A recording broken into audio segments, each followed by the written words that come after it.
You work for your team. Your team is your boss. Money is the last aspect. If you do something that you're so passionate about that is actually making a real difference, money comes by itself. It comes naturally. Entrepreneurs fall into this trap all the time of trying 6 or 7 different things and not succeeding at any of them because they dilute their efforts and their energy so much. Seems like you've done that successfully. How did you manage your time? Was it just you don't sleep, or like cocaine is a hell of a drug? Lots of Red Bull. I've never been much of a sleeper. I do have my days that I crash, and of course I have my dumb days. But what I can say is there's one key secret. Get a team and then trust your team. The important thing is to give them the chance to participate in certain decisions that you're making, because that's why you hire them, is to advise you, and because they're better than you. And you got to give your team that freedom. That freedom brings out a lot more creativity. And the most important thing is it's all about passion. You got to live, breathe, eat, sleep, everything around it. And it's got to be the first thing that's on your mind when you wake up. It's got to be the last thing on your mind when you go to bed. For me, I don't do this for money. Money is the last aspect. If you do something that you're so passionate about and that is actually making a real difference, money comes by itself. It comes naturally. The most important thing for me is to make the difference, is to truly bring it to where it needs to be. And that's what drives me. That's what motivates me. And I can say our team, which again, I go back to them, they are absolutely phenomenal. Rastislav and I handpicked the first few hundred. And now lately we don't know, but we've put in very specific team leads, project managers, and product owners and things like this. And we've given them the responsibility to be able to make very important decisions.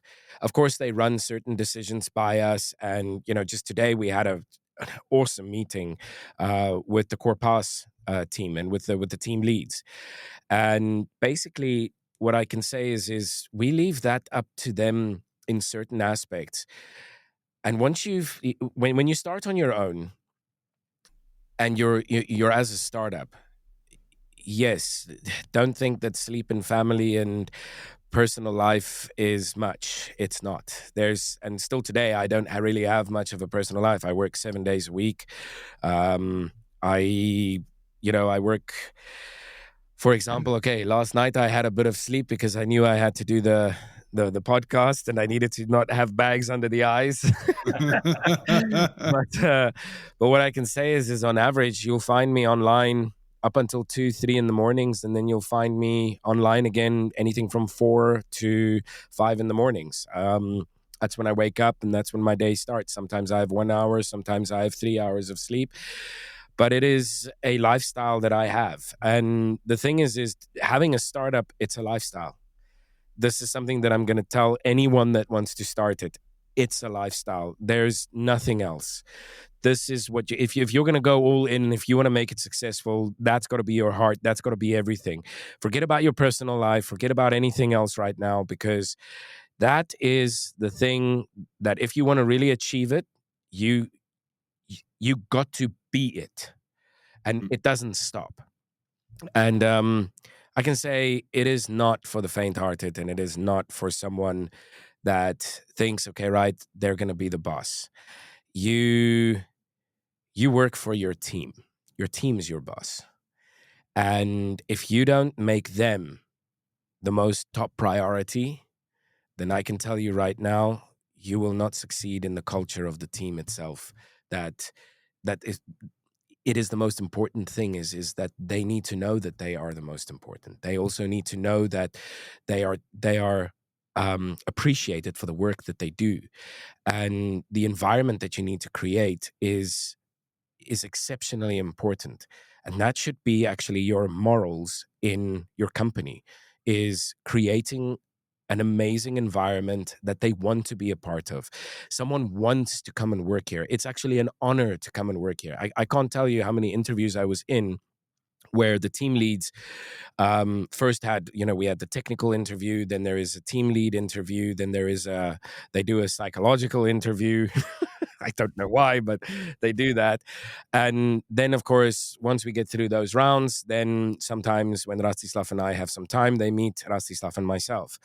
And it's been so many times that I've had someone that, they come into the meeting and they say, it's such an honor to work in your company, to have the opportunity to just, think I'm going to have the opportunity to work here. And it is because of the environment that the team leads now have fallen into of exactly that is the principle of how the team should run. And that's the success actually to bringing a project to life like this is you've got to create that type of environment. If you don't have that environment, I can tell you now, hostile environment saying, I'm the boss and that's it, and you'll do as I say. Hell no. That's not how it works. How it works is being able to listen, being able to understand. Of course, sometimes you have to make an executive decision. And of course, sometimes you do get in arguments or in disagreements with team leads or things like this.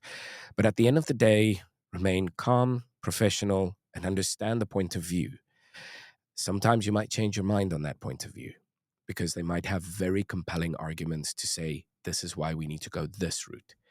And even if it sometimes takes longer, understand the longer route is actually the lasting route because it's the harder route. If you think you're going to take shortcuts also, that's not going to happen. Shortcuts never, doing a quick fix and stick it with some spit and there you go. That's not going to help you. That might solve something now temporarily, but it will for sure not last, specifically when you need to scale or do something like that. I think I know that we're rapid firing this, Charlie, but I just wanted to mention, I think for people who have been in management or this is an excellent example of situational leadership, right?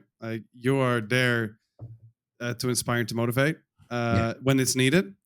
And you're when you're not needed, you're you're there. You motivate. You coach, and that's it. You let professionals run their course because we always said if you push professionals, they're gonna push back. Yeah.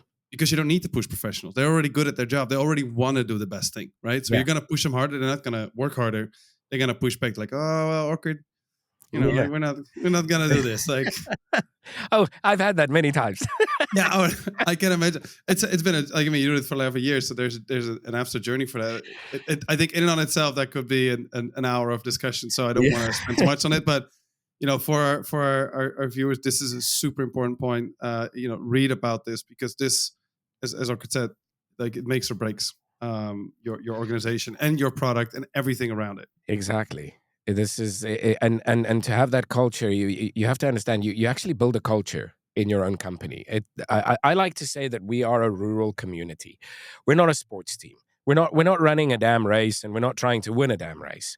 What we're actually trying to do is we're building a community we're a rural community that works together, that uplifts the business because the business takes care of all of us. And your team members are a part of this. And you as the owner, your responsibility is to make sure that they're taken care of. Your responsibility is to make sure that they have what they need. Your responsibility is to make sure that they're motivated. Your responsibility is basically to be there for them because they're the ones that's going to take, if many times, I know a lot about tech, but some of the tech I don't have all the knowledge of, and they do. And that's where you got to take the back seat and you got to let them take the steering wheel and drive you to the end result. And if you've built the culture of the rural community that basically everyone believes in the product and believes in the end goal and lives the end goal and trusts the end goal, that's when you've succeeded. Then you've already succeeded. And that is the most important part, is having that exact type of culture in your company, because then they take the best interest at heart of the company itself.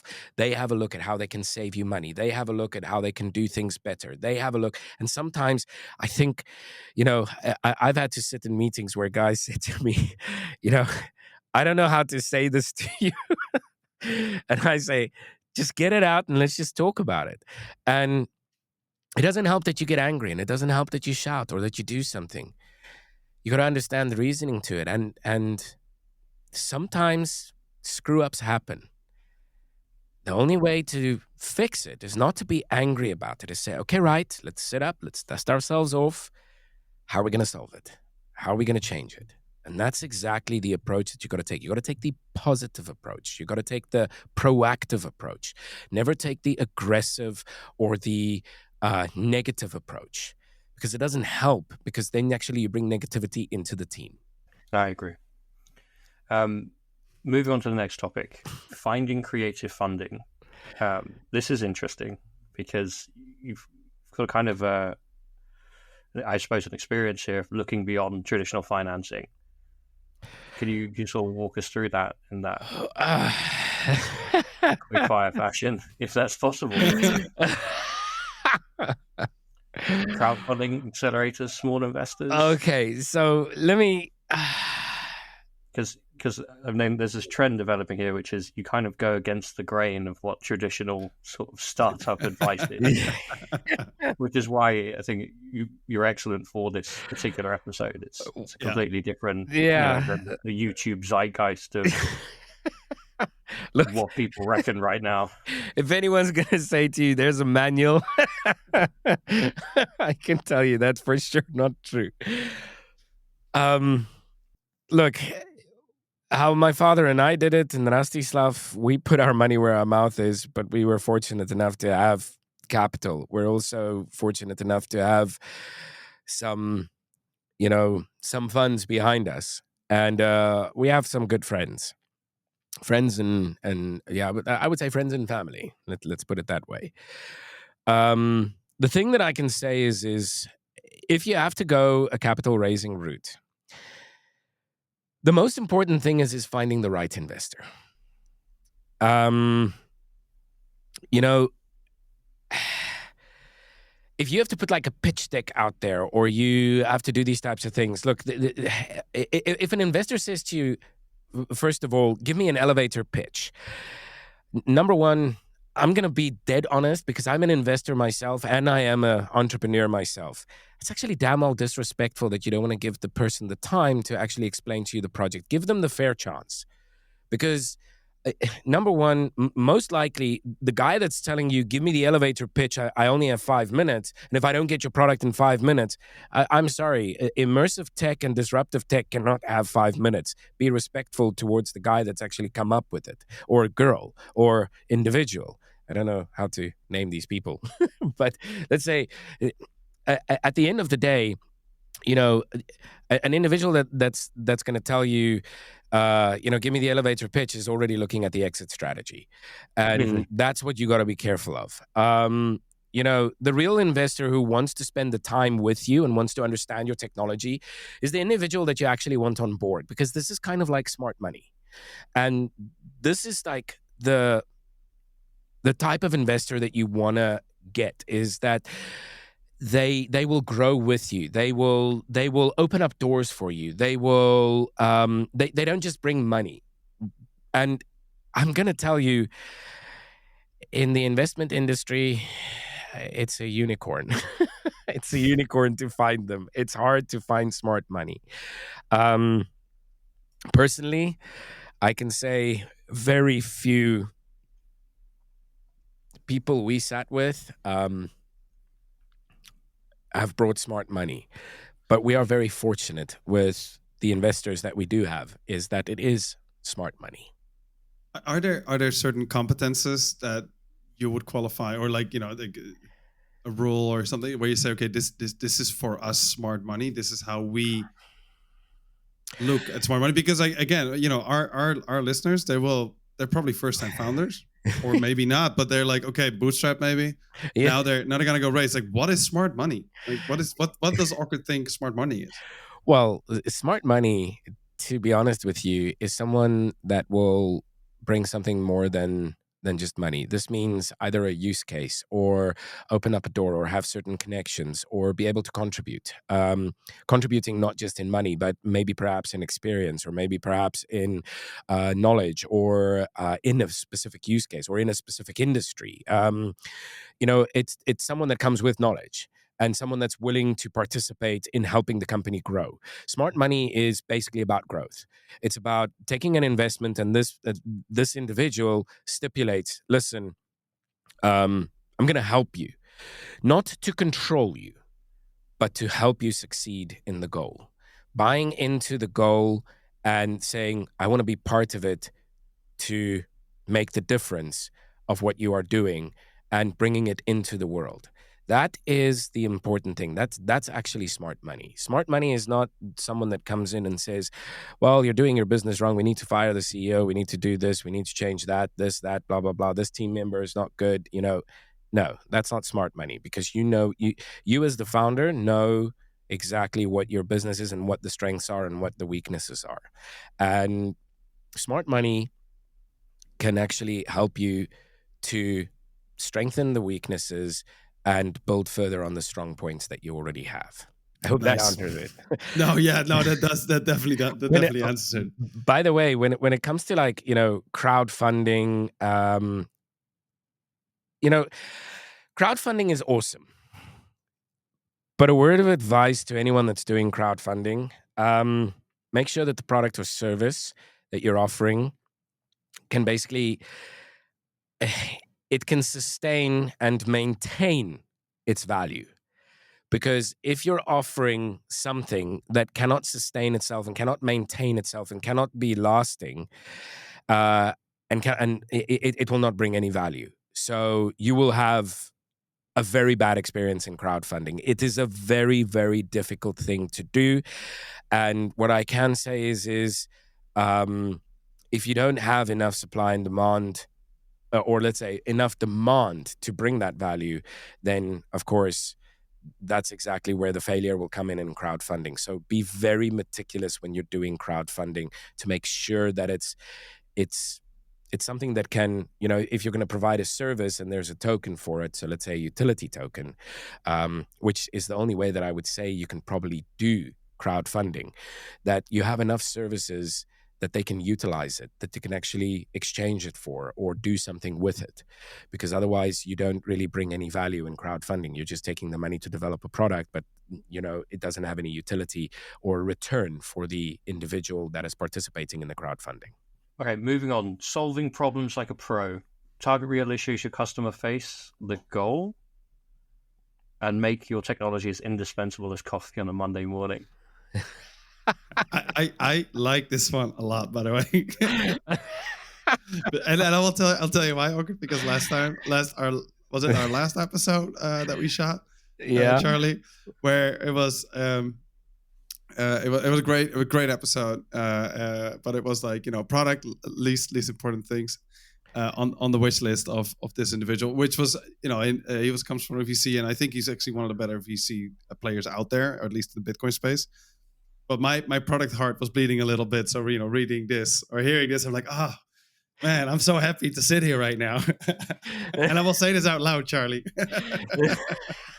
No, it was funny because Thomas visibly melted when he said, yep, product is the last thing you need to think about when you're raising money. Well, yeah, it is the last thing, but I would say it's also the first thing that comes into play, True. Because what is the service offering that you're actually getting when you're doing crowdfunding? Okay, well, solving problems like a pro.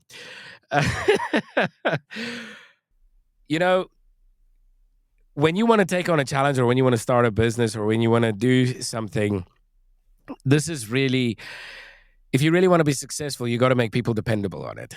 That's why I kind of like said, as indispensable as coffee on a Monday morning, because that's the first thing that I really need on a Monday morning. So, but what I can say is if you create a natural need for the product itself, that is when you've successfully actually succeeded.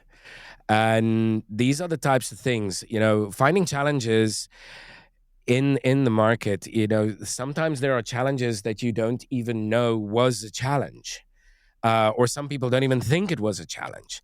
And when you bring in new tech, which is immersive, disruptive, and these types of things, once they start getting used to it, it's extremely hard to bring it in the beginning, because it's something new. They got to get used to this new thing. It's got a new process. I'll give you a simple example.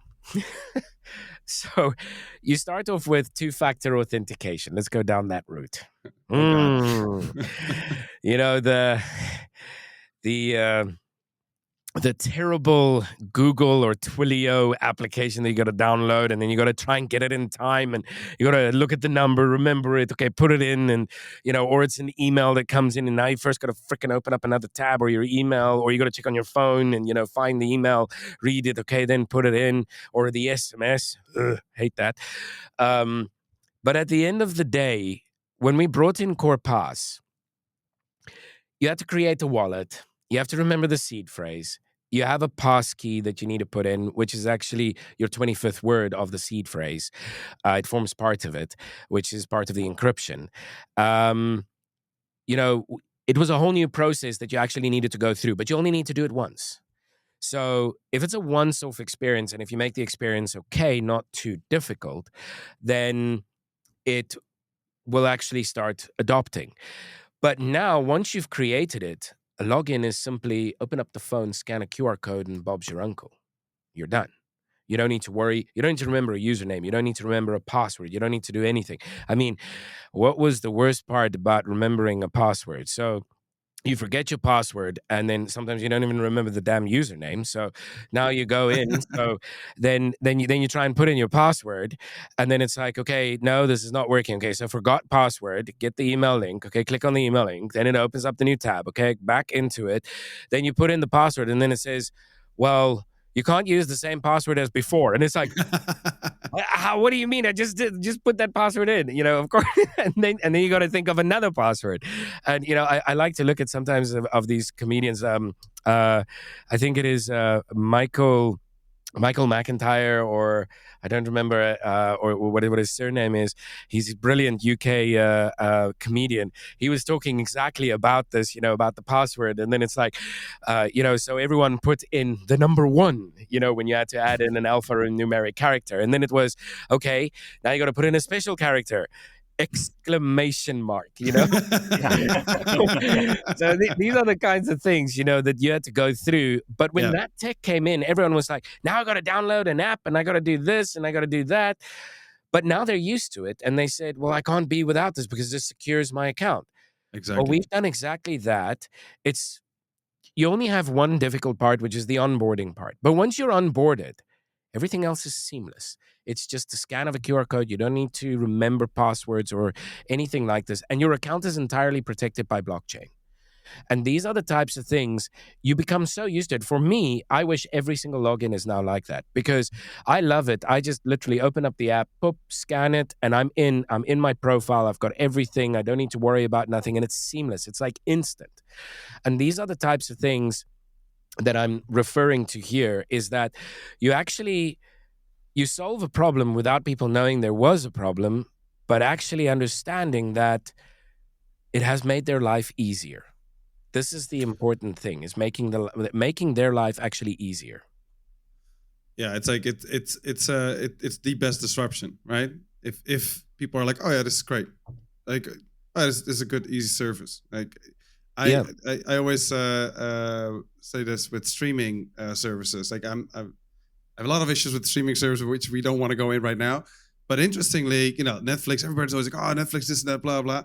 Until you look at the other streaming services who are complete garbage. You're like, oh, like, they solve problems like a pro. Like, you don't realize it until you stand next to something. You're like, oh, shit, this is garbage. Like, this is really, really bad. Looking at you, Amazon Video.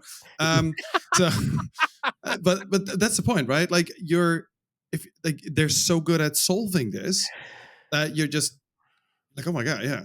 This is what it should be. This is what the standard should be. And then you can't really go back. That's a perfect adoption perspective. Yeah, that's exactly it. And that's why I say solve the problem like a pro. You shouldn't be too solidly structured in your, or your foundation shouldn't be just, this is the foundation. You should be able to expand the foundation. You should be able to derive from a path when you first say, okay, right, this is the path that we're going to go, but then be able to alter it a little bit and be flexible in what you're doing.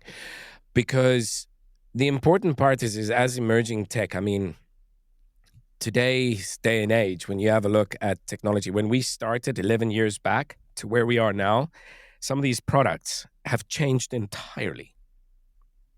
180 degrees. And we've had to change a lot of architecture sometimes. Sometimes you're developing in architecture and you're stuck in this architecture and something new pops out or someone finds something new and it can change a lot in your architecture. Be open to be able to adapt yourself and be flexible enough to move it. This is the most important. Don't get attached to things. In an entrepreneurial environment, you can't be attached. You've got to be able to move yourself in different directions, steer yourself in the way of which will be a much better solution to what you currently have. That comes back to your previous point, right? Don't fall in love with your product. Yeah. Yeah. Rosy glasses. rosy glass. Like, be passionate, but don't fall in love. I mean. Yeah, exactly.